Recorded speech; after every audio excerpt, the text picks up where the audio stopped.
Welcome to Girl About the Globe, a podcast for you, the solo female traveller, empowering women to travel solo with maximum adventure, minimum impact.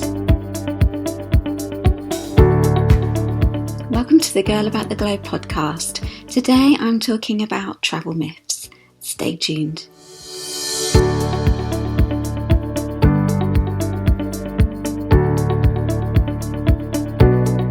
Once you've made the decision to go it alone and get past the roadblocks and excuses, there's one more hurdle to jump, as you'll soon realise that not everyone will share the same enthusiasm for your big trip.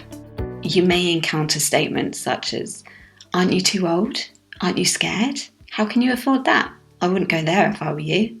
Be prepared that not everyone will see the world with the same passion that you have. They wouldn't do it, so they don't understand others who do, and are just projecting their fears onto you. Some may have never travelled solo or have even left the country, having a perspective of the world based on what they've seen in the news. Don't let their fears become yours. As with each roadblock, there are travel myths to be crushed. I'm too old to travel. First things first, you're never too old to travel. That is an absolute myth.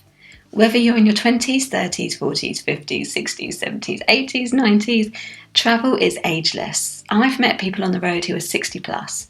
And age should not define you. More and more of us are looking to escape the rat race, opting for a more balanced way of life and realising that gap years aren't just for students.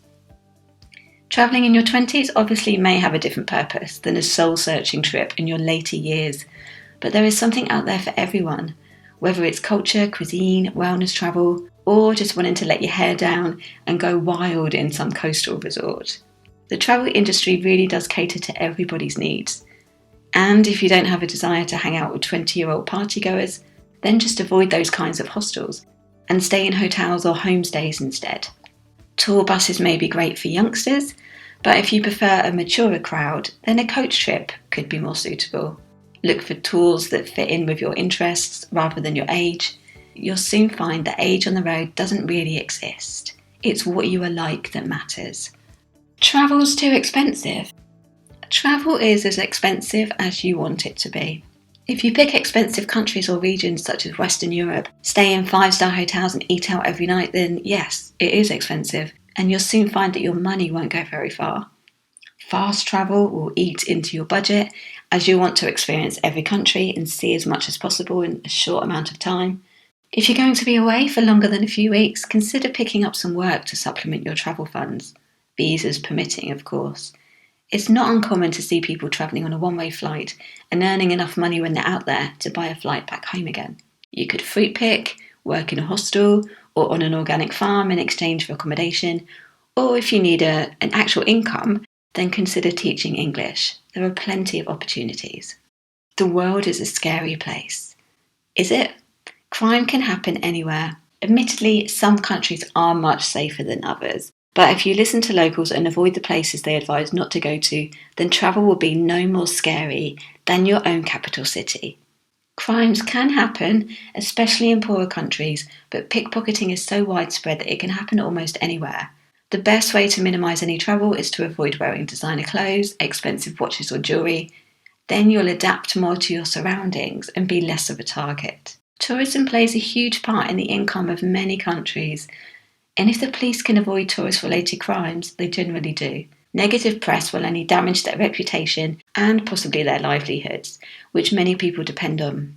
The reality is that there is a whole world out there, and yes, some areas are lawless, some unfortunately have ongoing wars and conflict, and some are so unstable that you just don't know when something is going to escalate.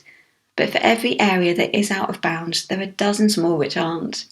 It is important to pay attention to any Foreign Office advice before you travel, but be aware that only certain areas may be affected and they may not be the places on your itinerary. When you travel alone, you will find that your instinct is so much more heightened. Instead of being engrossed in a conversation with someone else, you become more aware of your surroundings as there are no distractions. You'll also be able to spot a potentially bad situation and avoid the unsavoury characters. The world can be a scary place, but only if you let it. Thanks for listening to this week's podcast. I hope it's inspired you to travel solo. If you need some more inspiration during this lockdown time, Then I'm taking part in a summit called She Travels After Quarantine, which takes part from the 1st of June and to the 21st of June, and I'll put the link in the episode. Thanks for listening to our Girl About the Globe podcast, making solo travel easier for you. Find everything that you need for your solo travels at girlabouttheglobe.com, and don't forget to subscribe so you don't miss an episode.